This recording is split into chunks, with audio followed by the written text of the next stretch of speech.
Hi, I'm Deb Thomas, Chief Librarian of the Nelson Municipal Library, and I'm here today to talk about biographies. We have a couple of brand new biographies here, and some that are a little bit older that I'm going to talk about. Webster's says that a biography is a written history of a person's life. Fans of history and biographies know that both are subjective, and the accuracy and readability of both depend on the skill and research of the skill of the research and of the writing. I've brought with me today 4 biographies of 4 different sorts.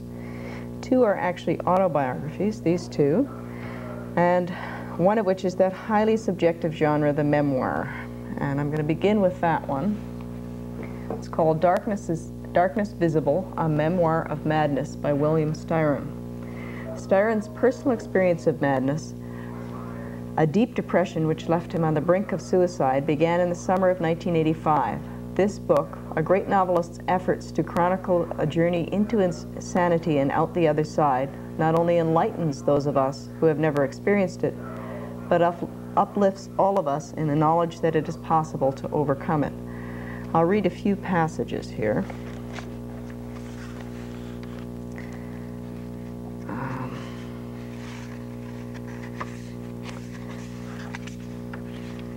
He begins, "In Paris on a chilly evening late in October of 1985, I first became fully aware that the struggle with a disorder in my mind, a struggle which had engaged me for several months, might have a fatal outcome. The moment of revelation came as the car in which I was riding moved down a rain-slick street not far from the Champs-Élysées and slid past a dully glowing neon sign that read Hotel Washington. I had not seen that hotel in nearly 35 years, since the spring of 1952, when for several nights it had become my initial Parisian roosting place." As he begins, at the very end he concludes by saying, "For those who have dwelt in depression's dark wood and known its inexplicable agony, their return from the abyss is not unlike the ascent of the poet, trudging upward and upward out of hell's black depths, and at last emerging into what he saw as the shining world. There, whoever has been restored to health has almost always been restored to the capacity for serenity and joy, and this may be indemnity enough for having endured the despair beyond despair." Styron was an award-winning writer for 40 years, ever since the publication of his first book, Lie Down in Darkness, in 1951. Perhaps his best-known work is Sophie's Choice, which was made into a movie with Meryl Streep and Kevin Kline. The next book I'm going to talk about is an autobiography again, is the story of Canadian journalist Joe Schlesinger. In Time Zone, a journalist in the world, Schlesinger chronicles his journey from refugee to foreign correspondent, and he begins his story thus.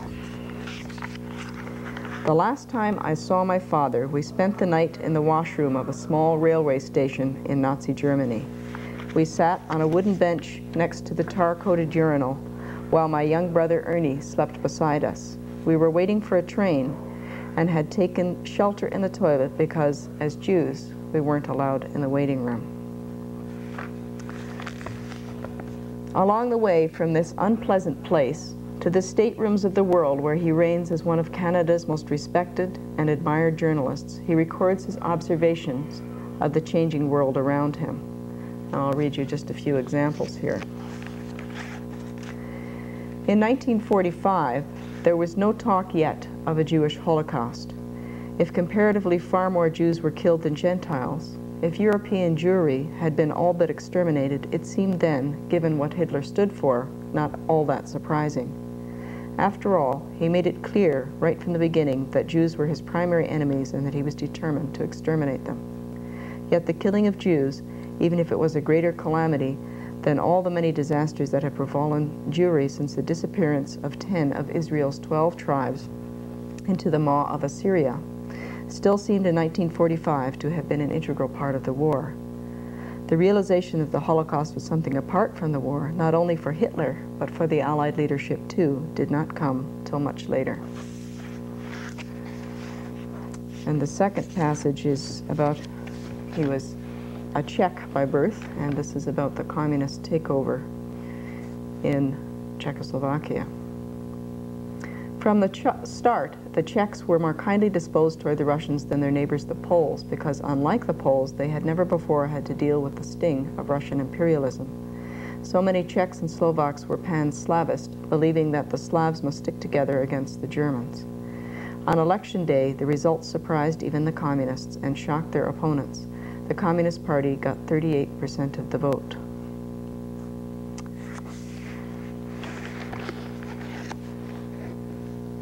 His experiences leave him and us with an expanded, sometimes hopeful, sometimes terrifying view of history. And I'll conclude with a passage where he talks about his view of history. History, someone once said, is a nightmare from which I am trying to awake.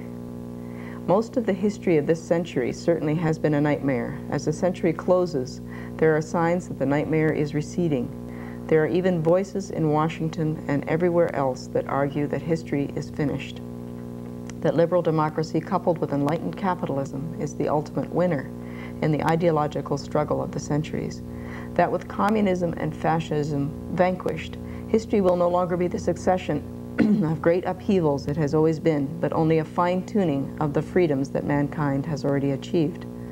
But I know that the storms of history are far from being finished with us yet. The clouds are already gathering. Consider this was written in 1989, before some of the clouds that have exploded on us currently.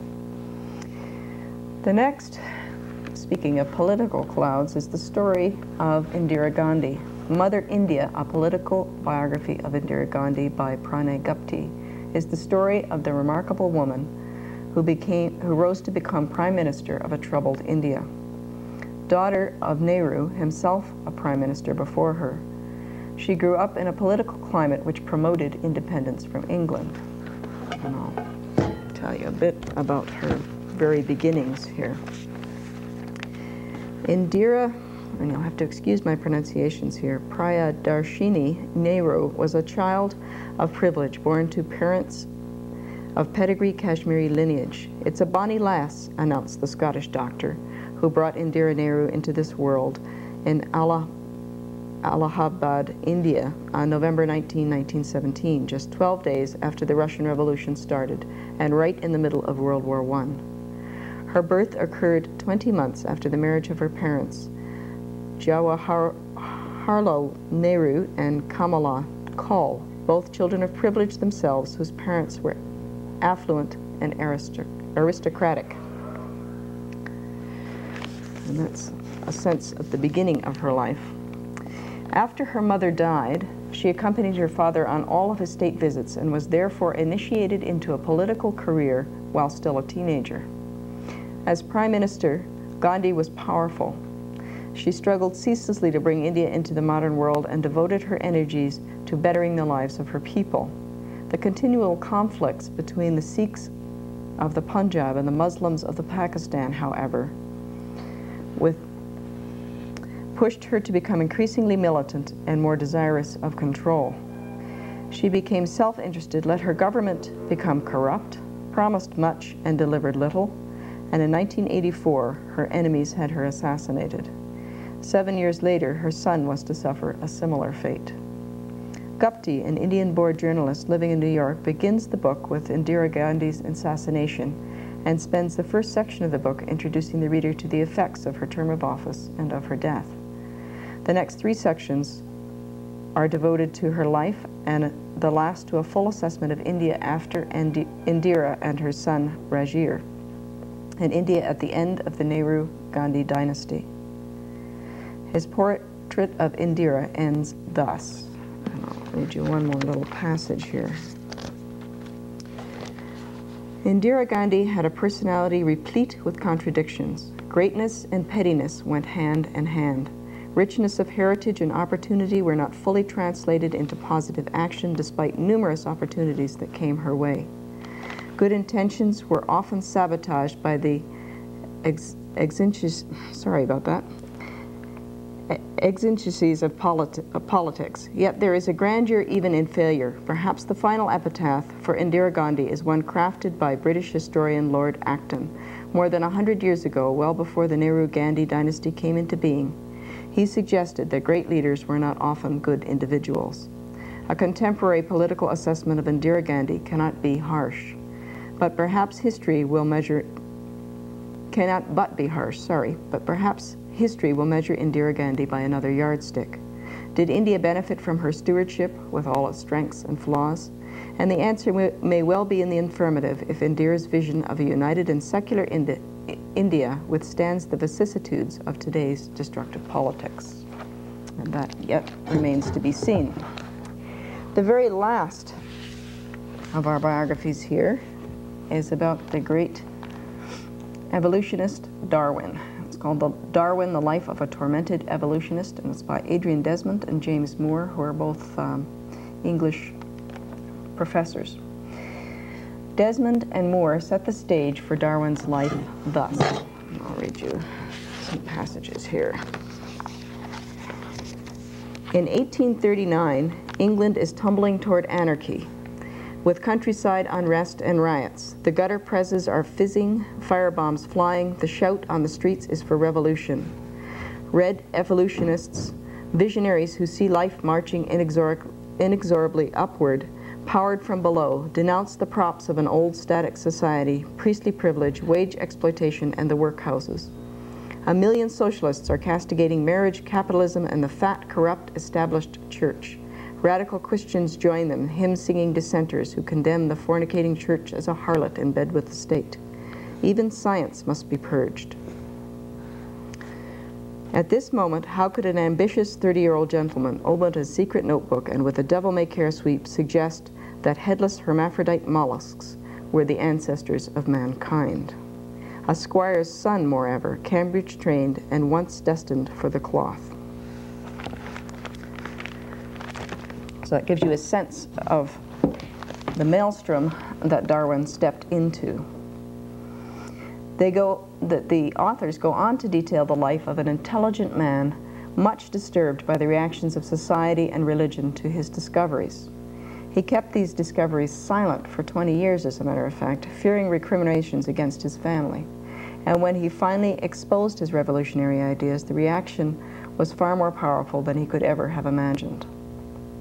This carefully researched and well-illustrated book, there are many photographs and drawings in here,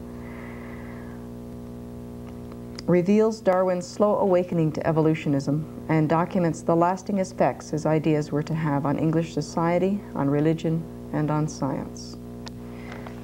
I'll give you one last phrase in here. The authors say, society would never be the same. The devil's chaplain had done his work, and that was Darwin's nickname in his day. Well, that's it for now. Before I go, I want to remind you that we have a couple of very interesting readings coming up at the library. The first is on Friday, March 26th, and it's Bill Richardson and Marg Meikle, both of whom are CBC personalities, and it should be very entertaining and very interesting. And that's at 7:30 in the library's program room. The next reading will be on Tuesday, April 27th, I believe, and that's Ben Wicks, and we all know him as cartoonist and the author of several books about his experiences during World War II. And that should be a very interesting reading as well. Well, till next month, remember, don't judge a book by its cover.